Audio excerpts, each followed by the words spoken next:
আচ্ছা, এখানে আপনারা কি জন্য এসেছেন?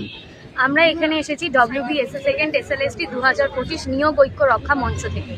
আমাদের এখানে আসার প্রথম কারণ হচ্ছে আমাদের নবনির্বাচিত মুখ্যমন্ত্রীকে সম্বর্ধনা জানানো, এবং এর পাশাপাশি আপনারা জানেন সুপ্রিম কোর্টের নির্দেশে, সুপ্রিম কোর্টের তত্ত্বাবধানে ডব্লিউবিএসএলএসটি 2025-এর পরীক্ষা বিগত 1 বছর ধরে পরিচালিত হচ্ছে।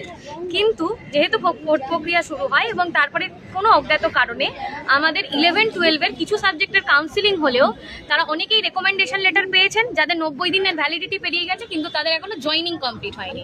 আর বেশ কিছু বিষয়ের কিন্তু এখনো কাউন্সিলিং বাকি রয়েছে।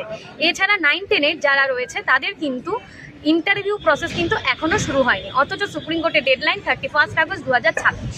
তাই আমাদের সরকারের কাছে, মাননীয় মুখ্যমন্ত্রীর কাছে আমাদের বিনীত অনুরোধ যেন সুপ্রিম কোর্টের নির্ধারিত সময়সীমা মেনে আমাদের যে নিয়োগ প্রক্রিয়া চলছে এই এসএলএসটি 2025-এর কাউন্সিলিং তথা জয়নিং এবং 9-10-এর ইন্টারভিউ কমপ্লিট করে তাদের ফাইনাল প্রকাশিত করে তাদেরকে নিয়োগ দেওয়া হোক এবং আমাদের সকলকে যথাসময় নিয়োগ দেওয়া হোক, এটাই আমাদের একমাত্র দাবি। আচ্ছা ম্যাডাম, এখানে আপনাদের ফ্রেশার্স ক্যান্ডিডেট কত হচ্ছে 9 থেকে 12 পর্যন্ত, যদি একটুখানি বলেন।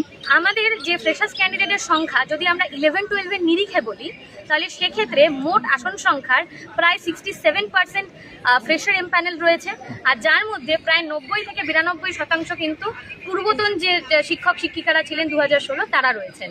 আর যদি আমরা 9-10-এর হিসেব দেখি তাহলে দেখব মোট ঘোষিত শূন্য পদের মধ্যে থেকে প্রায় 17,000 থেকে 18,000 মতো ফ্রেশার ক্যান্ডিডেট কিন্তু 9-10-এও কিন্তু তাদের চাকরিটি সুনিশ্চিত করতে সমর্থ হবে যদি যথাসময় ইন্টারভিউ পরিচালনা করা হয়। তাই এই যে একটা মার্কেট, একটা প্রোপাগান্ডা যে ফ্রেশাররা কেউ চাকরি পায়নি, আমরা এই কথাটিকে সম্পূর্ণভাবে বিরোধিতা করছি। এই কথাটা সত্য নয়। বেশ কিছু ক্ষেত্রে কিছু অংশে কিছু রকমের সমস্যা থাকতে পারে, তবে কোন আসনে কত ক্যান্ডিডেট পরীক্ষা দেবে সেটা ঠিক করে একটা নিয়ামক সংস্থা, পরীক্ষার পদ্ধতি কি হবে, সিলেকশন প্রসেস কি হবে সেটা ঠিক করে নিয়ামক সংস্থা, সেটা কোনো ক্যান্ডিডেটের দায়ভার বর্তায় না। তাই আমরা গেজেট দেখে, গেজেট মেনে সজ্ঞানে পরীক্ষায় অংশগ্রহণ করেছি। তাই সরকারের কাছে আমাদের বিনীত অনুরোধ, যে প্রক্রিয়া এখন বর্তমানে বন্ধ হয়ে রয়েছে সেই প্রক্রিয়া যেন তারা দ্রুত শুরু করে, এবং এই যে আমাদের নিয়োগ প্রক্রিয়া, এতে আমাদের সবার কাছে কিন্তু কার্বন কপি রয়েছে। এই যে কার্বন কপি, আমাদের পরীক্ষার রেকমেন্ডেশন লেটারও আমি পেয়ে গেছি, কিন্তু এখনো জয়েনিং না হওয়ার জন্য আমার সময় পুরোতে চলেছে, মেয়াদ উত্তীর্ণ হতে চলেছে। তো যার ভ্যালিডিটি হচ্ছে 3 মাস।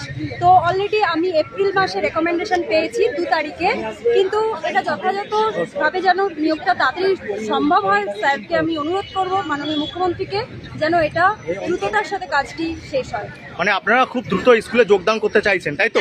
একদম সুপ্রিম কোর্টের গাইডলাইন মেনে যেন কাজটি হয়। আচ্ছা ম্যাডাম,